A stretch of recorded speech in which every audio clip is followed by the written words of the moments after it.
我妈就是补了个漏水，怎么就要收她8000？因为我们打了60斤胶，你妈已经转了3000，剩下5000，现在就补上。先停！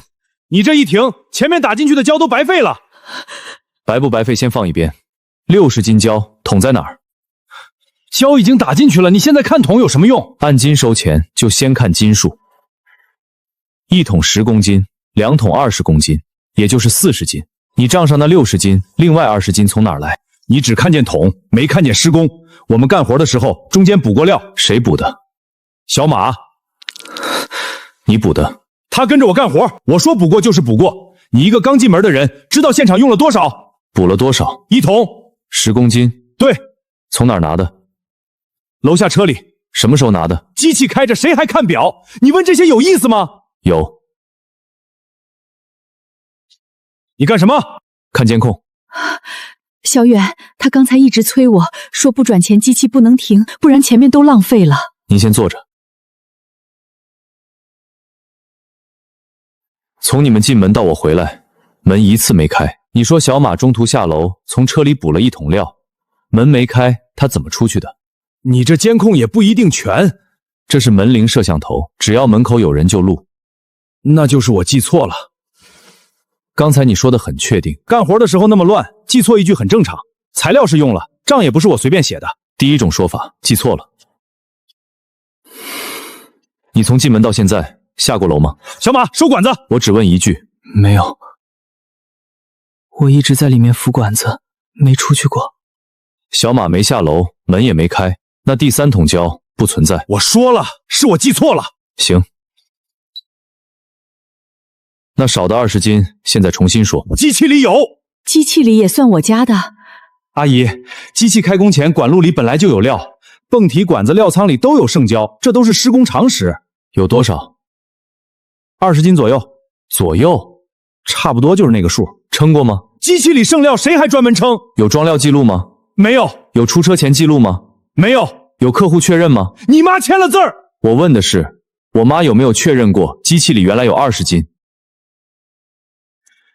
没有称重，没有记录，没有确认。那这20斤凭什么写进我妈这张单？你这是故意找茬。你妈家漏水，我们上门补漏，机器也开了，材料也用了，现在你回来一句不认，就想赖账。我不赖账，该我们付的1分不少，不是我妈用的，1斤也别往她头上算。你说不是就不是。你按斤收费，你拿斤数依据，不是让我替你证明没用。行，你不想付也可以，机器是你停的，后面再漏，责任你们自己担。今天先停。停可以。阿姨，在这儿签个字，客户主动中途停工，后续渗漏和损失自行承担。停工原因写少了，公司统一表格。材料用量有争议，第3桶胶说法不成立，机器余料没有记录，这些写上，可以确认你们今天离场。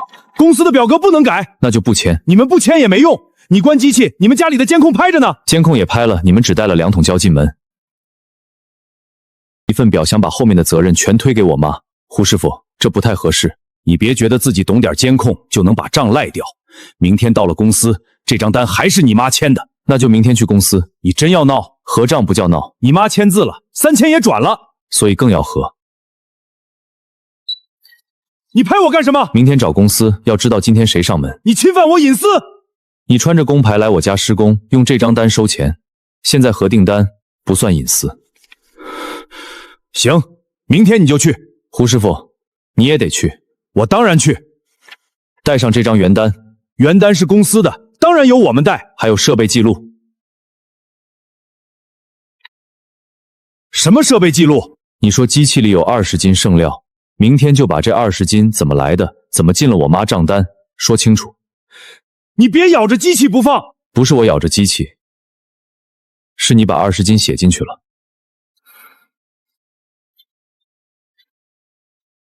你还拍？你们离场带走什么？我记录一下。设备是我们的。没人说是我的。阿姨，我提醒你一句，明天别说自己没签过，单子上是你的名字。有话跟我说。你能替你妈认这笔账？我能替她把账看清楚。小远，我是不是不该签那张单？你想赶紧把漏水修好，没有错。可我签了名字，也转了3000。签名是真的，不代表60斤就是真的。那明天去他们公司会不会又说不清？他说过的话我都录了，他说机器里有20斤。那就让他证明。小远，这漏水怎么办？我等下就找其他师傅过来先检查一下。那明天呢？明天先查账。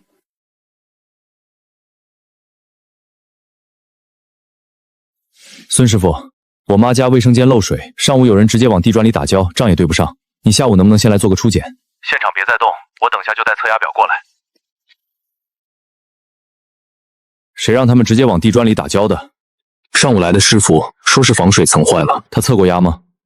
没有。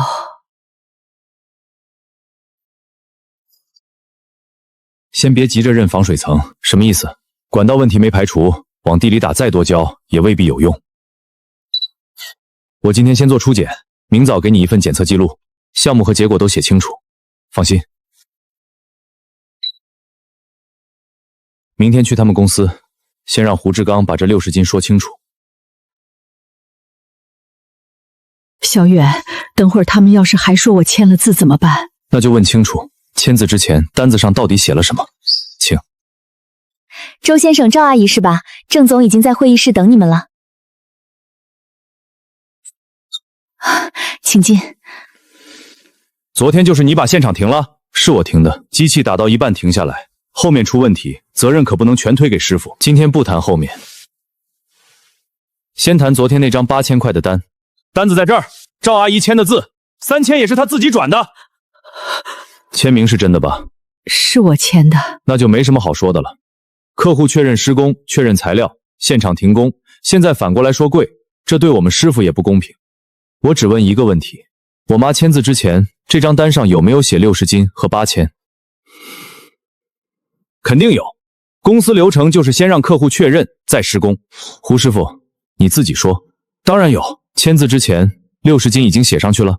对，8000总价也写上去了。对，我妈看清楚以后才签的。对，你昨天已经问过了，今天还想问几遍？问到你说清楚为止。周先生，你不能只听老人回家以后怎么说，现场施工师傅都会讲清楚，签了字又反悔，这种情况我们见多了。昨天在现场。我是组长，我了解流程。我问你昨天在不在现场？不在。那现场有没有写60斤？还是让胡师傅自己说？让胡志刚说。我说得很清楚，赵阿姨签字的时候，材料用量和总价都在单子上。好。你又录。公司会议室里，当着郑老板的面，你说的话更应该清楚。可以录，今天就是把事情说清楚。胡师傅，你再完整说一遍。赵阿姨签字前，施工单上已经写明60斤胶，总价8000。她看过以后签字，我们才继续施工。继续施工？对。不是先签进场确认，在施工中填用量？不是。不是做完以后才补上60斤？不是。确定？确定。好，现在说清楚了吧？签字确认，转账付款，现场施工，这一套都没问题。你们昨天把机器停了，已经影响我们后续维修。签字确认这件事确实说清楚了。妈，把你昨天拍的照片打开。这是昨天上午9点43分，我妈拍下的施工单。我签字的时候就是这张，上面没有60斤，也没有8000。单号一样，签名位置一样。胡志刚，你刚才说赵阿姨签字前60斤和8000已经写在单子上，这照片可能是她拍早了，签名已经在上面，还叫拍早了？当时现场忙，有些内容后面补足很正常。刚才你说不是后面补的。周先生，你别偷换概念，施工单有些项目后填，不代表客户没同意，现场沟通过，客户口头认可也算确认。昨天你没在现场。我不在现场，但我了解胡志刚，他干了这么多年，不会乱填。所以现在你们换说法了。赵阿姨签字前，施工单上已经写明60斤胶，总价8000。她看过以后签字，我们才继续施工。刚才说签字前就有，现在说后面补齐也正常，到底哪句是真的？我刚才说的不严谨，昨天说小马中途补料也是记错，今天说签字前写好是不严谨。郑老板，我妈昨天签的是进场确认，不是60斤胶，更不是8000块总价。郑总，要不要调系统订单？调。郑总，这种客户纠纷不能光听一遍，我们师傅干活，现场用量确实要后面才能定。客户现在拿一张中途照片出来，不能证明他们没同意。我没说只靠照片。昨天胡师傅说60斤里有1桶是小马中途从车上拿的，门口监控显示，从他们进门到我回家，门一次没开。后来胡师傅改口，说那20斤在机器里，设备里有余量很正常，正常。但按斤收钱就要有称重记录，上门施工哪有那么死板？按结果收费可以不称，按斤收费就不能凭嘴。昨天机器出门前称重了吗？没有。设备余料有记录吗？没有。现场有没有让客户单独确认机器余料计费？没有单独确认。那这20斤怎么收？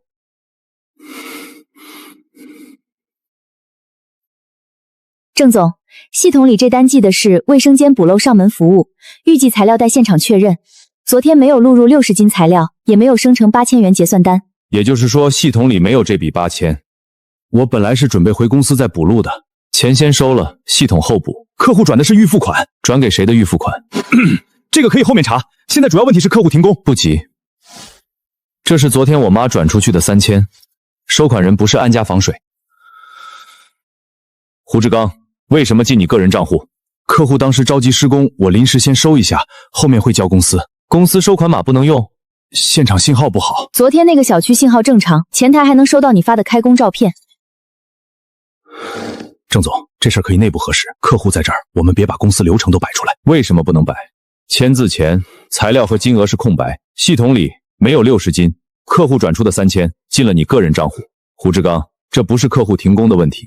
郑总，我承认流程上有些地方不规范，但材料确实用了。客户家属一回来就停机器，我们也有损失。损失可以算，先把真实材料量算出来，再把3000为什么先进你个人账户说清楚。周先生，你现在抓着个人账务不放，是想把事情闹大？我只是查账，你妈家漏水还没修好，你今天把师傅得罪了，后面谁给你处理？漏水我已经找人看过了。你找人看过？昨天下午做水路检测的孙师傅来做了初检，他们自己找外人动过现场，那后面的责任更不能算我们。孙师傅没动施工面，只做了测压。管道问题没排除，不能直接认地面防水层，往地砖下面打再多胶也未必有用。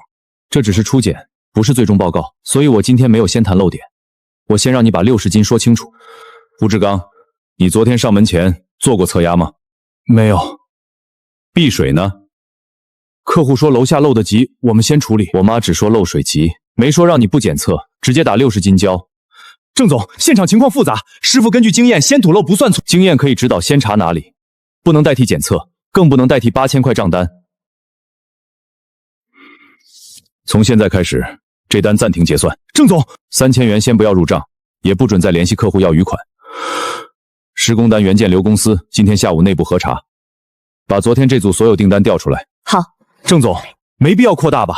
就是一单客户纠纷，是不是一单？查完再说。那我昨天转的3000，赵阿姨，这笔钱我们会先核，该退的公司会给您处理。郑总，钱还没交公司。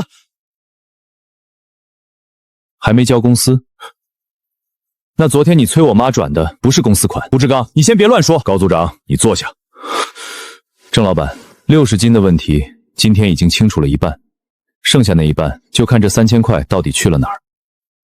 高组长，这个组里指的是哪个组？施工组。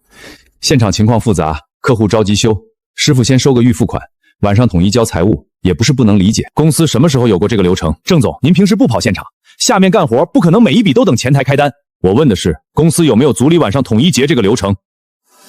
我妈昨天上午转的3000，现在已经第2天上午，这笔钱交财务了吗？昨天现场闹成那样，我还没来得及催我妈转账的时候，倒是挺来得及。周先生，这是我们公司内部结算问题，客户只要确认师傅确实上门施工，后面公司会处理。钱从我妈账户出去，进了胡志刚个人账户，这不是你们内部问题。叫财务过来。好。周先生，事情不用弄得这么僵，你母亲昨天确实签了单，也确实停了工，我们各退一步。你们不追究3000怎么收的？我们按2桶材料重新算，多的退给你们。老人家也折腾不起，今天在这儿把事儿结了，回头我们重新安排师傅过去把漏水处理好。怎么结？签个结清说明，写清楚双方协商处理，客户不再追究。谁不再追究？是我妈不追究，还是你们公司不追究？当然是双方都不追究。账还没查清就让客户先不追究。高组长，你这不是处理问题，你是在封口。你说话注意点。可以。那你把刚才的处理意见写下来，写清楚3000元由胡志刚个人代收，属于施工组临时流程。客户签字结清后，不再追究个人收款和材料用量问题。你刚才不是这么说的吗？公司处理意见怎么能随便写？口头能说，纸上不能写。郑总，您找我？查赵兰英这单，昨天有没有3000预付款入账？没有。我刚才说了，还没来得及交。昨天以前呢？胡志刚这一组有没有所谓晚上统一交财务的预付款？没有。王敏，话别说太满，现场临时收款这种事儿，你不一定都知道。临时收款也要当天在系统里备注，付款截图要同步发财务，没有系统记录我这里就不认。昨天这单有备注吗？没有。没有系统备注，没有财务登记，那我妈这3000算什么？就是先代收。谁让你代收？你看我干什么？现场是用你自己处理的。这张组里晚上统一结是谁写的？胡志刚，字是你写的？不是，那是谁写的？你想好了再说。你是在提醒他，还是在吓他？郑总，我只是让他别乱讲，客户在这儿，话说错一句，后面很麻烦。麻烦的不是话，是钱。陈静，把胡志刚昨天那台设备的出车单拿过来，还有仓库领取记录一起拿。郑总，没必要查这么细吧？有必要。胡志刚昨天说60斤里有20斤在机器里，出车单和仓库记录如果没有装料登记，那20斤还是说不清。查。郑总，这是出车单，这是仓库领料记录。只有2桶，出车的时候确实只领了2桶，但机器里原本有剩料。设备余料如果要计费，仓库要先登记，昨天没有登记。所以60斤这件事又回到原点。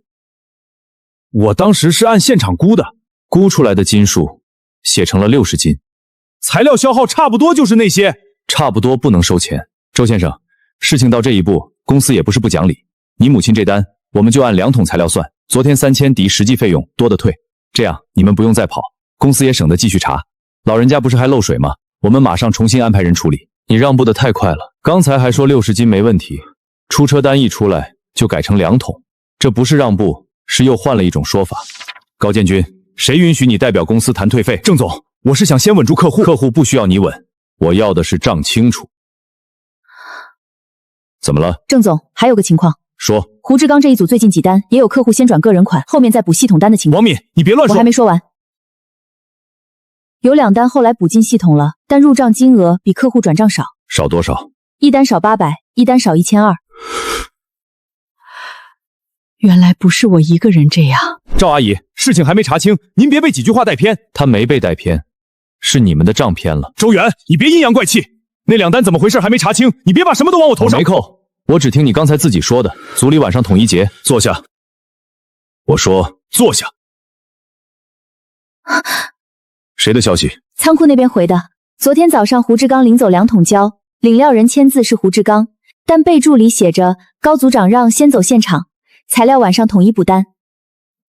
仓库那边可能记错了，仓库记录也记错。郑总，这事儿我可以解释。你先别解释。陈静，把高建军这个组最近1个月的现场收款、领料、补单记录都调出来。郑总，现在调。小远，我们是不是把事情闹大了？不是我们闹大，是他们自己没把问题处理好。高组长，这个群是谁建的？就是施工组的沟通群，平时安排活发定位说材料，不是你想的那样。那这句老人单先别报满是什么意思？提醒师傅说话注意点，老人家听见总价容易紧张，先解释单价，再根据现场用量算总价。所以不是不报？当然不是，只是先不报满。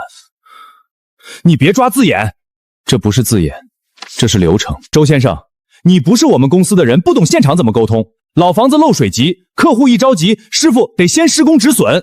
我妈没拦你们止损，她只是没听见8000。我真的没听见总价。赵阿姨，您年纪大了，现场机器又响，可能听差了。我们师傅讲过，您一着急没记住也正常。高组长，这话也写下来，写清楚，是客户年纪大，机器声音响，所以没听清总价。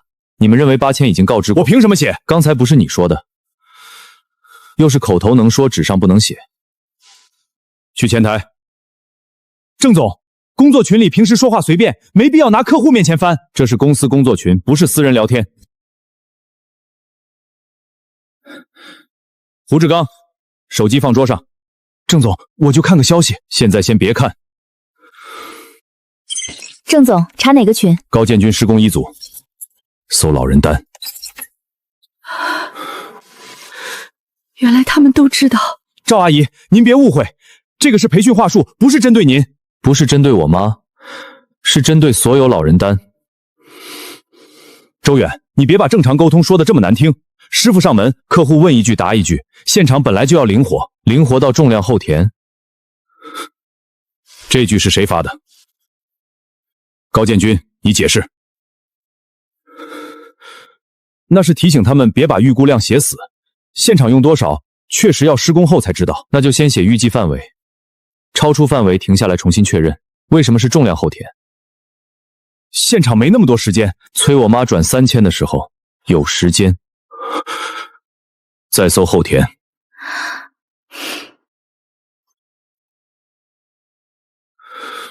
这已经不是流程不规范。你少下结论！你冲谁喊？郑总，我承认我说话不严谨，但这些都是为了避免现场扯皮，不是为了坑人。那就继续查，查被你们说成扯皮的客户，最后都怎么结账。王敏，调最近1个月投诉记录。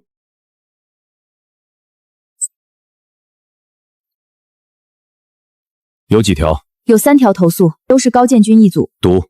第1条，客户刘桂芝，卫生间补录，投诉材料用量从20斤变55斤，后续不了了之。第2条，客户钱大勇，阳台补漏，投诉师傅没有提前报总价，客服回访时，客户说签过字就算了。第3条，继续。第3条，客户许文琴，厨房漏水，投诉3500元转给师傅个人账户，后来系统只入账2000。又是个人账户。那些投诉已经处理过了。处理结果写的是客户理解。谁写的？高建军。这些投诉我怎么没看过？小投诉组里就处理了，没必要都往您那边报。客户转个人款也叫小投诉。去仓库。郑总，查胡志刚这一组最近1个月领料和退料。好。胡志刚这组领料一直不算多，基本都是2桶3桶。那结算呢？结算用量有50斤、60斤、70斤，他们没领那么多。现场有机器余料，还有客户家原来潮湿情况不同，不能光看领料。余料登记在哪儿？设备余料登记，这个月只有2条，都不是胡志刚这一组。所以他们结算多出来的几十斤，不在领料，也不在余料。你别拿仓库数据套现场，施工损耗不是你想的那么简单。那就把损耗写进制度，不要写进老人账单。高组长，上周你确实让我先别卡领料，说晚上统一补。刘梅，你别乱说。让他说。我问过要不要写余料登记，高组长说不用，说现场先走，月底一起评。有聊天记录吗？有。截图发给陈静。好。郑总，这些话不能这么理解，月底屏障是为了方便管理，不是为了私收。那3000为什么不进公司？你一直说方便管理，可方便的是谁？都先回会议室说。我昨天还以为是我自己没问清楚。不是您没问清楚，是他们不想让您问清楚。周远，你别一句一个他们。公司这么大，现场那么多单，有点管理漏洞很正常。你今天不就是想把3000退回去吗？我现在就让胡志刚转给你，行不行？不行。3000是我妈的钱，肯定要退，但退钱不等于这张账清了。周先生，你想怎么处理？我不替你们公司处理员工，我只要3件事：第一，撤掉我妈这张8000账单；第二，3000从谁那里收的，就从谁那里退回来，走公司正式记录；第三，昨天没测压没确认漏点就打交，这件事公司给我妈一个书面说明。还要书面说明？你们让客户签字的时候，不是挺喜欢纸面确认吗？哼，周先生，你要求挺多。不多，都是你们本来该做的。胡志刚，从现在开始暂停接单。郑总。高建军，施工一组所有现场单暂停，等内部核查。郑总，您不能听客户几句话就停整个组。我不是听客户几句话，我是看你自己发的。郑总，客服刚查到，昨天晚上有人用公司售后号码给赵阿姨发过一条短信。短信？谁发的？账号登录人高建军。郑总，这个短信是售后系统模板，不是我个人发的。模板会自己登录你的账号。昨晚我处理售后，可能顺手点了，客户现场确实中途停工，我发个风险提醒，有什么问题？风险提醒，这上面写的是后续渗漏与本公司无关，你们当时材料没核清，漏点没查清，钱也没入公司，你凭什么先替自己撇干净？你昨天把机器停了，这是事实。停的是继续乱打胶。你说乱打就是乱打。昨天我找人做了初检，管道没排出前，直接往地砖里打胶，本来就不该继续。外面随便找个师傅写2句就能否定我们，所以我没用他定责。我只问，这种没核查完就发和公司无关的短信是你们公司规定吗？不是。郑总，我是怕客户后面反咬，说我们没提醒。提醒可以，那你把短信依据写出来，写清楚。昨天晚上9点13分，在公司未完成材料核查、未确认漏点、未处理个人收款的情况下，你用公司售后账号向客户发送后续渗漏与本公司无关。你刚才不是说只是风险提醒？周先生，你每次都让人写，是不是觉得自己很聪明？不是我聪明，是你们喜欢让客户签。我只是让你们也写清楚。查短信后台。好。点开修改记录。你把模板改了？我只是把话说得更明确一点，明确到把双方核实删了，明确到我妈还没看到检测结果就已经成了主动停工。机器就是你关的？对，因为你们拿不出60斤胶。陈静，把修改记录打印出来。好。高建军，这不是提醒，这是甩责。郑总，话别说这么重，现场客户闹得厉害，师傅也要保护自己。谁闹得厉害？60斤胶，桶在哪儿？胶已经打进去了，你现在看桶有什么用？我妈没骂人，没砸设备，也没赶人，我也只是查桶。所以你怕的不是客户闹，是客户查。这条短信作废，重新发一条更正说明。郑总，这样等于承认公司有责任。公司有没有责任，查完再定。但你不能在没查清前，用公司账号先把责任甩给客户。郑总，更正说明怎么写？周先生，你们可以在旁边看着。好，写昨日发送的后续渗漏与本公司无关短信未经过完整核查，不作为责任认定依据。赵兰英订单暂停结算，待材料收款、施工过程核实后处理。发送吗？发。小远，这样是不是就不会说是我自己停工了？至少他们不能拿昨晚那条短信压您了。一条短信而已，你们真会放大。你们不是也靠一张停工表，想让我妈认后续责任吗？周先生，你刚才说孙师傅今天会出正式检测，他上午去我妈家复检，我派公司技术主管一起去。郑总，没必要吧？外面师傅的检测我们不一定认可，所以派我们的人一起看。郑总，什么情况？赵阿姨家昨天胡志刚施工那单，你跟过去看现场，什么情况就说什么情况。行。罗师傅，现场已经被客户找外人动过，你别被带节奏。我看现场不看节奏。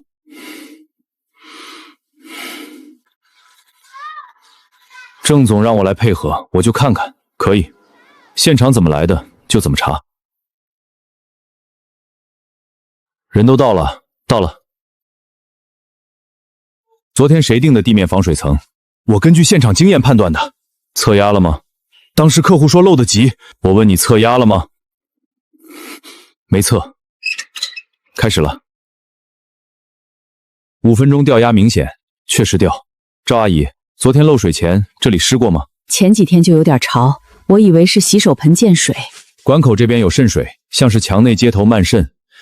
漫渗也可能把地面防水泡坏，我们打胶不算错。管道漫渗没排出前，不能先按地面防水大面积注胶。老房子很多都是防水层问题，很多是很多，但现在是只看这一户。初步判断，洗手盆后方管路存在渗漏，建议拆剪管口，不建议继续地面注胶。公司这边意见一致。罗师傅，公司意见也写这个？写。罗师傅，你这话写重了吧？流程就是流程。那昨天打进去那些胶是不是白花钱了？不能说全部没作用，但至少没解决主要问题，而且不该按60斤给您结算。我昨天要是把剩下5000也转了，所以昨天没转是正确的。胡师傅，不看消息，垃圾短信。郑总刚把高组长工作号临时监管了，刚才高组长给你发的那条，公司后台同步到了。到了现在，你还在教他怎么说？你少乱扣帽子，我就是提醒他别乱认责任。提醒。高组长，这条是你刚才发的。我承认是我发的。罗师傅，你也知道现场责任不能随便认，客户找了外面的人来，话当然要谨慎一点。谨慎没错，但不是让人说假话。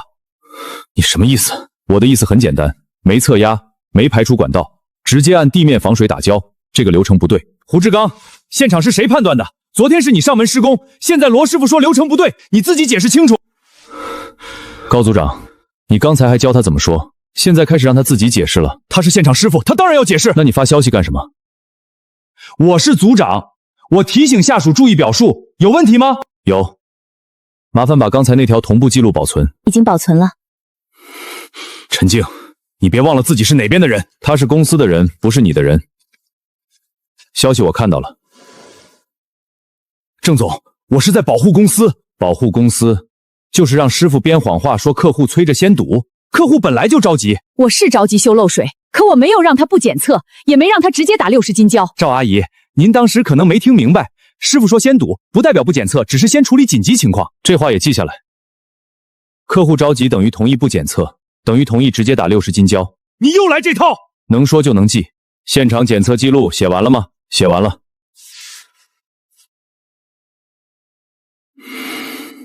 回公司。郑总，现场还没处理完。现场由罗师傅和孙师傅出方案，你跟我回去查后台，查高建军今天的发送和删除记录。郑总，工作后台涉及员工隐私，这是公司公作号，2分钟就删了。我怕胡志刚理解错，所以删了。删之前他已经收到了。你一直插什么话？因为这条消息是发到我妈这单上的。继续查。这些都是你发的，工作群里话赶话，不能按字面理解，那就按结果理解。客户自愿加料，结果是账单后填；现场已经告知，结果是签字前空白；主动停工，结果是发短信甩责。哪一句理解错了？你一个外人，凭什么在我们公司指手画脚？我没指挥你们公司，我只查我妈那3000块和那张8000账单。我昨天真以为是我没问清楚。把这些记录导出来。郑总，导。郑总，您要是真这么查，施工组这边以后谁还敢干活？师傅在现场一句话都不能说了吗？能说实话，现场哪有那么简单？客户催，房子老漏水急，师傅只能先处理。所以你一直把急挂在嘴上。我妈急着修漏水，不是急着被你们后填账单。陈静，通知人事，暂时停掉高建军施工组后台权限。郑总，停权限？我这组今天还有3单，取消。客户怎么办？安排其他组接。郑总，这样影响公司业务。你现在影响的是公司信誉。胡志刚呢？在会议室。胡师傅，郑总让你去前台。高组长呢？也在。胡志刚，这些话术你用过几次？郑总，郑总，胡志刚现场经验不足，话术是话术，不代表他真的这么干。我问胡志刚，没问你。说。不止这一次。胡志刚，你想好了？有几单客户没问明白，高组长就让我们先按材料走。怎么按？先说单价，别说总价。客户签进场确认，后面按交量填。钱呢？有时候先进个人账户。为什么不走公司码？高组长说先收回来，晚上组里统一对，能省流程。胡志刚，你少把责任往我身上推。昨天那3000是你自己收的，60斤也是你自己填的。60斤是你让我填的。你胡说！昨天上午我给你发过消息，我说赵阿姨一直问总价，我怕她不肯做，你回我说先打，打完按60斤报查。别让我盯桶。所以60斤不是现场算出来的，是你提前定好的。这句话不是那个意思，那你写下来，写清楚，按60斤报，别让他盯桶，不是让胡志刚虚报材料。还是不敢写。高建军，从现在开始，你停止一切工作权限，配合公司内部调查。郑总，您为了一个客户要停我？不是为了一个客户，是为了这些单。周远，你妈的钱我们可以退，你继续追下去对你没好处。你什么意思？高组长，你又说错话了。陈静，把刚才那句话也记进会议纪要。好。郑总，还有一条账对上了。说。昨天赵阿姨转出去的3000没有进公司。昨晚9点46分，高建军的个人账户收到胡志刚转账1500。现在我明白了，原来组里晚上统一结，这么统一的。小远，我转出去的3000有一半到了他那里。赵阿姨，话不能这么说。郑总，这笔钱跟赵阿姨那单没关系，那是什么？私人往来，昨天上午我妈转给胡志刚3000，昨天晚上胡志刚转给你1500，备注是昨单。你说是私人往来，我和胡志刚同事这么多年，私下借款很正常，不能因为时间凑巧就说这钱是客户款。可以。郑老板，先按高组长这个说法核，如果是私人借还，前后应该有借款记录，或者至少能说清楚什么时候借，为什么还。这钱是还借款。他记性差，我来说吧。之前他手头紧，我垫过几次钱，昨晚他还我一部分。垫过几次？这种小钱我不可能每一笔都记得。小钱记不得，备注倒是记得写昨单。备注随手打的，说明不了什么。那就继续看，昨天高组长施工组有几单？昨天上午2单，下午1单。胡志刚昨天上午做了几单？1单，就是赵阿姨这单。胡志刚昨天上午只有我妈这一单，晚上转你1500，备注昨单。高组长，这个昨单还能是哪一单？你这是推测，所以我没下结论，让公司系统和转账记录下结论，查胡志刚最近1个月转给高建军的记录。公司系统查不到私人流水，只能看员工主动提供。胡志刚，你最好想清楚，昨天那3000是你自己收的。高建军，我问的是配合调查，不是让你提醒他。我配合。郑总，员工私人手机不能随便留存。我同意留。继续。这些钱是现场多收出来的。什么叫现场多收出来的？有些客户按材料收费，单子后面补，能进系统的进系统，没进系统的晚上就和组里对。和谁对？你少往我身上推。客户款是你收的，材料量是你报的，单子也是你填的。60斤不是我自己定的，你还敢说？昨天上午我问你，赵阿姨一直问总价怎么办，你说先打，打完按60斤报，别让她一直盯桶。别让我盯桶。查昨天上午他们的工作号消息。好。所以60斤不是现场算出来的，是你提前定好的。这句话不是那个意思，现场预估本来就要有个数，预估可以有范围，但你说的是按60斤报。郑总，还有2单能对上。说。上周3，客户刘桂芝系统入账3200，投诉记录写材料50斤。当天晚上，胡志刚转给高建军800，备注留单。上周5，客户钱大勇系统入账4100，客户投诉里说实际转了5300。当天晚上，胡志刚转给高建军1200，备注补。他们不是第一次这样。不是。你一个外人，凭什么这么说？因为记录在这里，你们自己留下的。胡志刚，从现在开始暂停一切接单，配合公司调查。我接受。高建军，你的施工组长权限立即停止，公司后台排单售后账号全部冻结。郑总，您不能就凭这些聊天记录停我。不是凭聊天记录，是凭账，账还没查完，所以是停职调查。那我现在申请离职。公司都不信任我了，我没必要留下，离职手续办了，我走人。离职可以申请，但涉及内部调查的资料、账号、客户记录，不能带走，不能删除，不能改。你拦不住我辞职，我不拦你辞职，我拦的是你把账带走。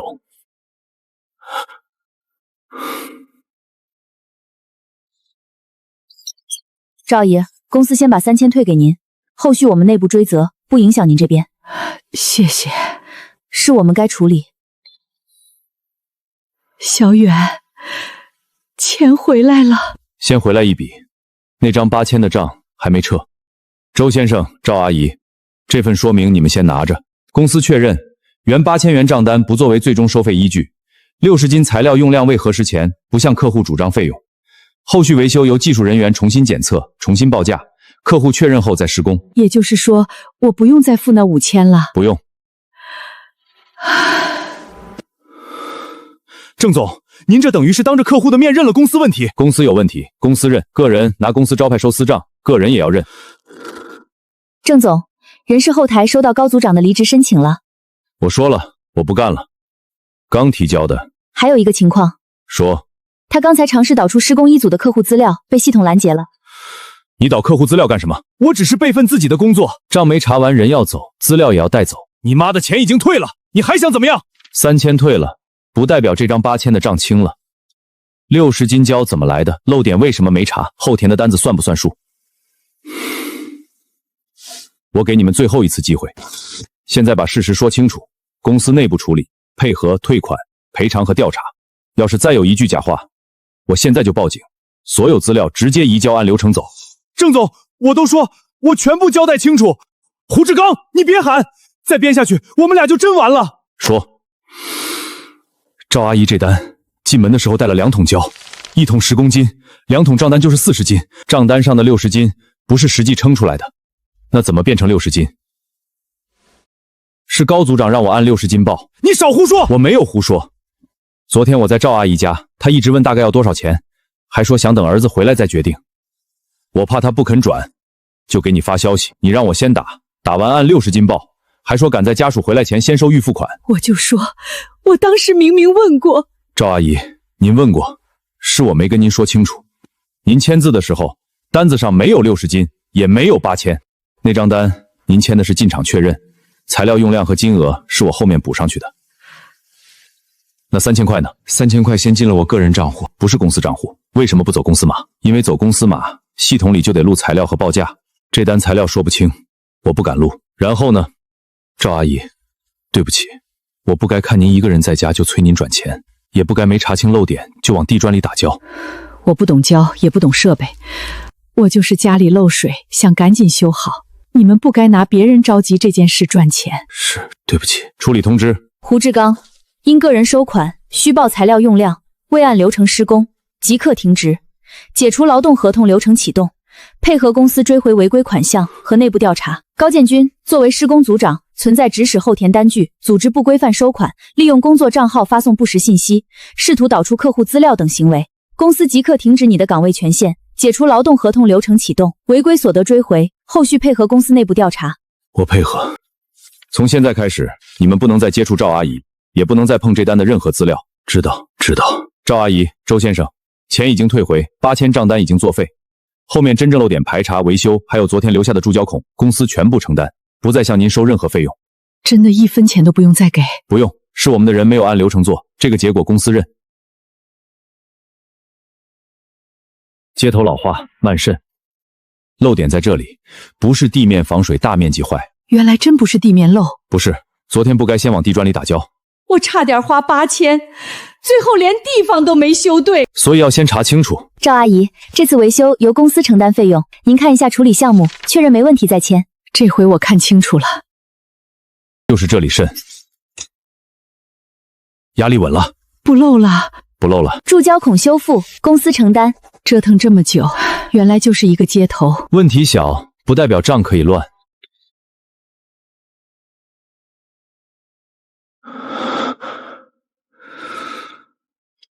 小远，要不是你回来，我真就把剩下5000转了。以后不是看谁催得急，是看账算得清不清楚。60斤胶，最后连漏点都没找准。该修的地方今天修好了，不该认的账今天也清了。以后再有人上门，我先让他把费用说清楚。费用要说清楚，账也要算清楚。